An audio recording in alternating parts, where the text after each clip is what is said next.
Okay. So what about a round of applause for the panelists who also found the room?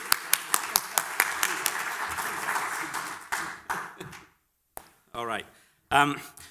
Before we dive a little bit into the topic of discussion, I'd like to introduce myself in 2 minutes. And it's probably going to be 30 seconds because I think it was everybody in the opening session this morning. Did you hear Michael's keynote? So he already introduced me. We don't have too much redundancy. My name is Andy Digelman. I'm the CTO of MetricStream, taking care of R&D, product management, delivery, customer delivery, and also cloud delivery. With that said, I'd like to ask the panel to introduce themselves, and why don't we start with Anne? International Cybersecurity Dialogue, so we could bring multi-stakeholders together to discuss problems they were solving separately that they needed to solve together. Thank you. So we're looking forward to you sharing with us all these off-the-record comments. Chatham House rules. Garrett, why don't you? Hello, Garrett Smiley. I'm the Chief Information Security Officer for a federal contractor called Serco. Most people have heard of us. They're generally on the other side of the pond, so we're not very big here. But anyway, so yeah, I'm a CISO. That's my day job, and I'm also an adjunct professor, and I help people get PhDs in IT and InfoSec, things like that. So education is very important to me, and that may possibly shine through a little bit in this discussion. Thank you. I hope I survived the conversation because my background is actually, I studied German language and literature, so I'm not quite sure if I can relate exactly to what you will be saying. Brent, why don't you go? Hey everyone, Brent Houlihan. I'm the Chief Security Architect at Unisys Federal Systems. We're an IT services provider, been in business about 145 plus years, so a very long time. Again, I'm with the federal business, so I focus predominantly on supporting our U.S. federal, civilian, and defense and intelligence clients. I have to say, you look really, really good for 140 years in business. So, thank you very much for the introduction to your panel. So what we would like to discuss is key measures to be undertaken by the CISO and its organization to improve board-level oversight and the posture against cybersecurity, and ways to communicate the value of cybersecurity to business executives, and how to work with those business leaders to actually secure the necessary means to keep companies secure and protected. So this is all about best practice sharing of how to interact with people at the board level whose job is not the daily interaction with cybersecurity threats and IT organizations. Before we dive into the first question, I'd like to ask you one question. Is anybody in the room a board member of a company? Thank you, Steve. How many of you are in a role like a CISO, doesn't have to be the exact title, who might be asked every now and then to present at a board meeting? 1, 2, okay. So everybody else is aspiring to enjoy that situation. Trust me, you will hear a lot about how to do that. So with that, I think we start with the first question that I would like to move to the panel. Now, in terms of interactions, we start off with a question, and then we will start interacting here on the panel. So it's not going to be one question to one person, one question to the next person. And I really, really would like to encourage you to raise your hand if you would like to chime in the conversation we have here. We have a reasonable amount of people in the room. It's actually possible to do this a little bit more spontaneous than with a large crowd. So please leverage that opportunity. And if I don't see you raising your hand, you have absolutely not have to hold back in throwing something at me to catch my attention. Okay? Okay, so let's move on with the first question. How do you currently view the involvement and interaction of cybersecurity executives with their boards? You know, does the topic get the required attention and focus in the discussions, or is it kind of a side issue which we are struggling to move up? And I'd like to get Anne started with that question, as she promised us, talk about some of the off-the-record comments she has heard around. Didn't promise that, Andy. Ah, However, I tried. you did try. However, I think this is probably a moment to slightly disagree with you, because if you listen to AM Best reporting on the latest RIM conference in April, interviewing 3-4 executives from different insurance companies, the question they all agreed on was that it's an operational issue. It is a management issue. It is not a technical issue anymore. And the first thing I advise people on boards is to describe or to have their roles and responsibilities clear so they understand that this is no longer an element that supports risk-informed decision-making. This is part of risk-informed decision-making. So if your C-suite doesn't understand that, or if your chief information security officer or chief technology officer doesn't understand that and stays apart or is not comfortable in the C-suite, put a little change management in place, because they all need to understand the connection that cybersecurity, in the best sense and in the worst sense, has on their bottom line, and that's government, academe, as well as the corporate. And as a result, I've seen in the last 2 years an enormous improvement in how people are integrating laws, standards, regulations, and many times, like hacking back used to be, they are taking matters into their own hands. States are operating first ahead of the federal government. New York State, for example, has a very, very stringent law on this, putting boards at fiscal accountability with fines and imprisonment, and much more detailed. So that's what I'd like to start with, that this is not a disconnected problem, because for too long we haven't realized the connections. It's been a situation where we've developed fantastic IoTs with no security. So innovation without threat is not a balanced approach. I guess I'll just add a little bit to that. I have seen this issue on the rise in board conversations, and it's not just because of breaches, which is good, although I think all of us can honestly understand that nothing focuses the mind of board members like a breach. You know, it's like the expression, don't let any disaster go to waste, right?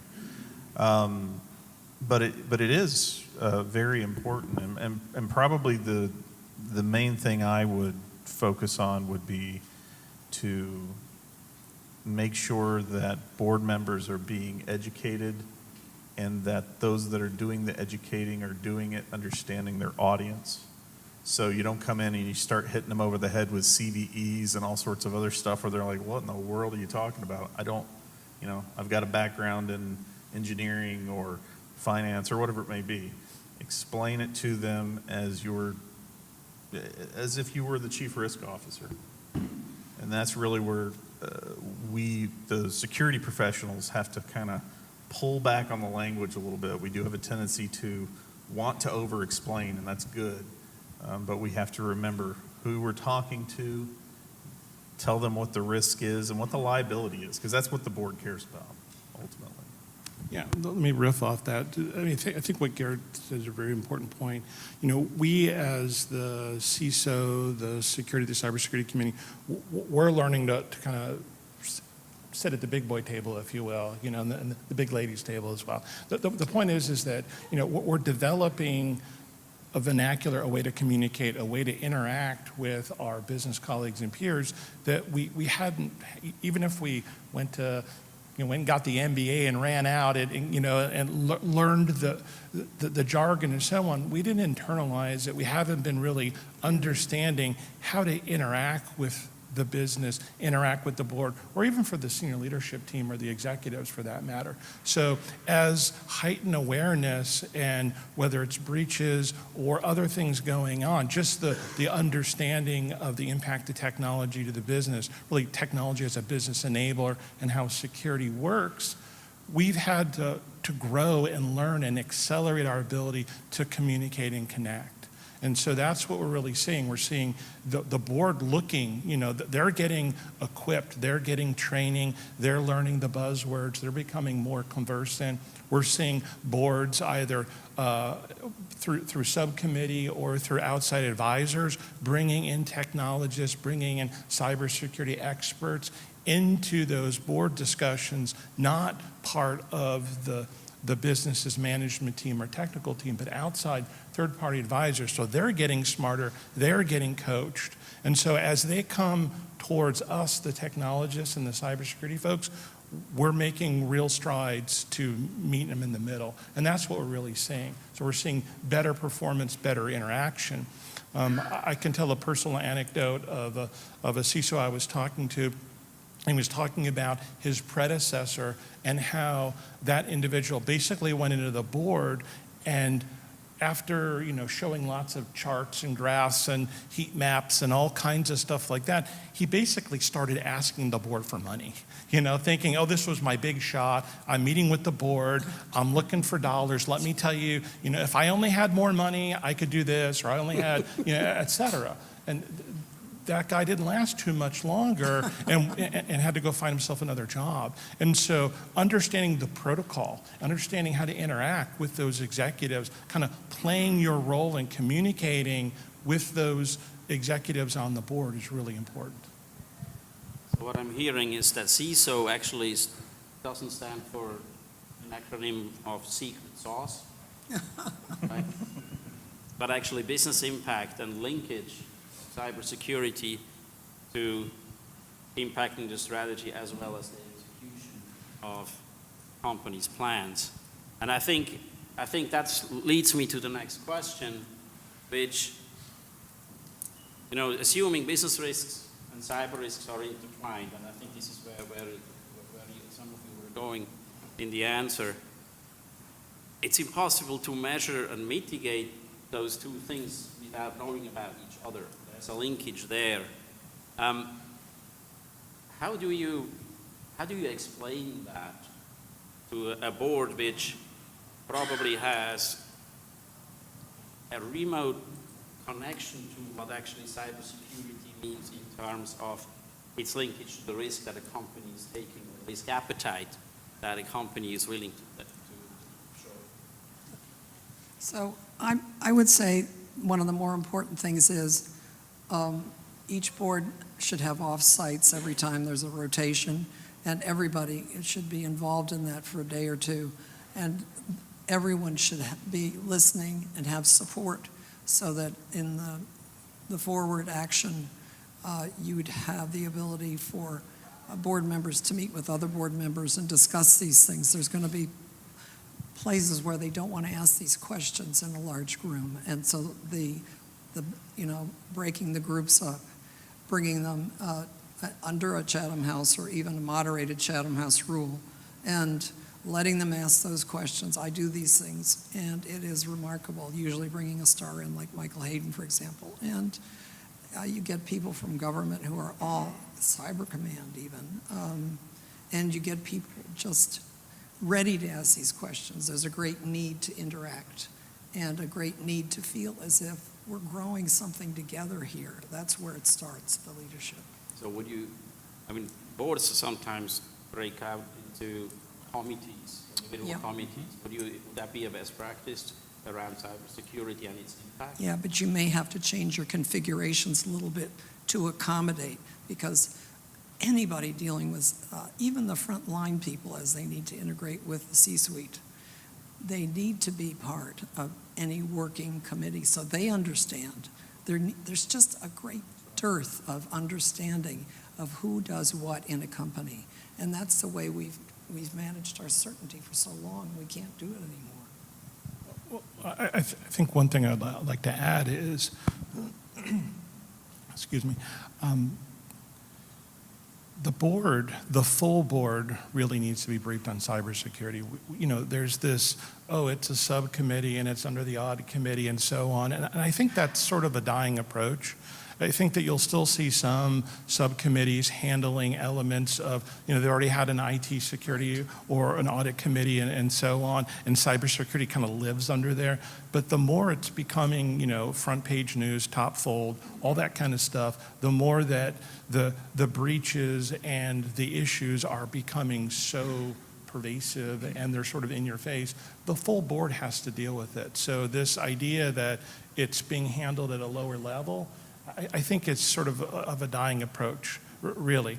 The second point I wanted to make is that as security technologists, as CISOs, as CSOs, as folks on the kind of technology side of the business that are interacting with, whether it's the full executive team, the senior leadership team, or we're talking in this case the full board, we have to be thinking in terms of really three things. So we have to be talking about how we are growing the business, how we're enabling the business, and how we're protecting the business.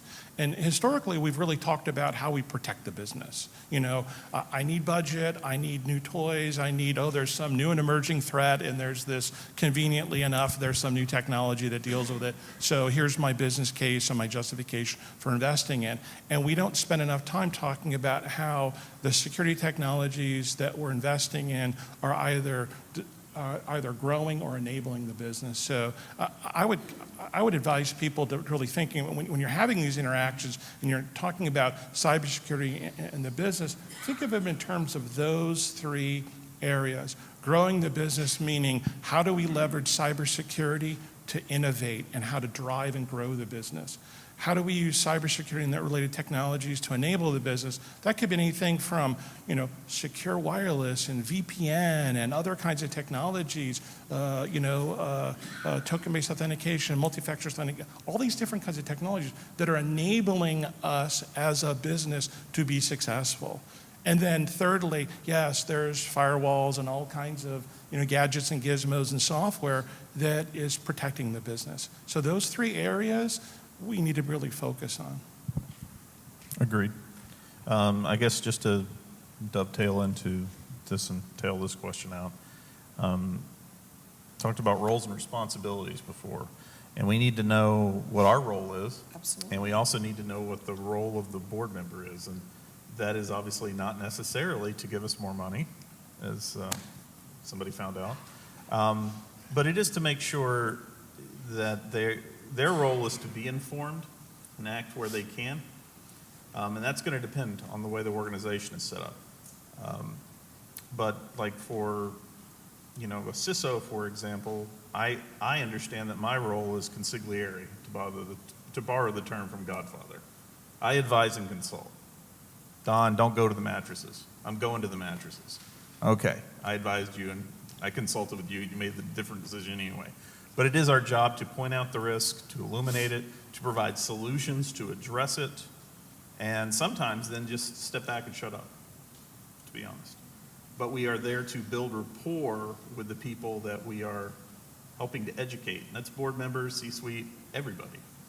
Because without rapport, they're probably not going to have a whole lot of interest in listening to what we have to say. They might not be that interested even with rapport, so we definitely have to have that. So. And be sure everyone's comfortable with the facilitators for this activities too, because otherwise it puts people off. I think relating to company strategies, right? I like your enablement example where, you know, a lot of consumer-oriented our customers talk about they want to increase customer intimacy. They want to increase the unique dialogue they can have with each and every customer. That is what cybersecurity actually enables. As opposed to it makes it harder, it's actually enabling it because it's not possible anymore. these days. So that focus on enablement, I think, is extremely